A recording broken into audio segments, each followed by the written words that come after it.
আসসালামু আলাইকুম। আশা করি সবাই ভালো আছেন, আমিও ভালো আছি। আজকে আমি যে এইগুলা দেশি মুরগির মাংস, চিংড়ি মাছ, তারপর তেলাপিয়া মাছ, মুরগির চামড়া এগুলো রান্না করব। আমার ছোট ননদ বাড়িতে আসছে একদিনের ছুটিতে, ওর জন্য এইগুলো রান্না করা। তো ও সচরাচর ছুটি পায় না, একদিনের ছুটিতে আসছিল। তো ভাবলাম যে ও তো হোস্টেলে থাকে, তো ওর এক্সাম সামনে, তাই ওকে রান্না করে দিয়ে দিচ্ছি এগুলা।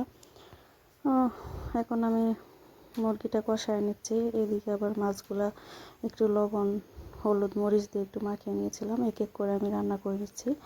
তো মুরগিটা কষায় নিয়েছিলাম, এখন আমি আবার পেঁয়াজ মরিচ দিয়ে দিচ্ছি। ছোট মাছ রান্না করবো, এই জন্য এইগুলো হচ্ছে মলা মাছ। মাছগুলো আমি দিয়ে দিয়েছি। তো এক এক করে সব রান্না করতেছি। এখন আবার চিংড়ি মাছ ভুনা করব। এই যে আমি চিংড়ি মাছগুলো এখন ভুনা করে নিচ্ছি। আমার ননদের চিংড়ি মাছ খুব পছন্দের। তো তেলাপিয়া মাছগুলো এখন আমি ভেজে নিব। তো আমার রান্না প্রায় শেষে, যে মুরগির চামড়া এখন ভাজি করতেছি।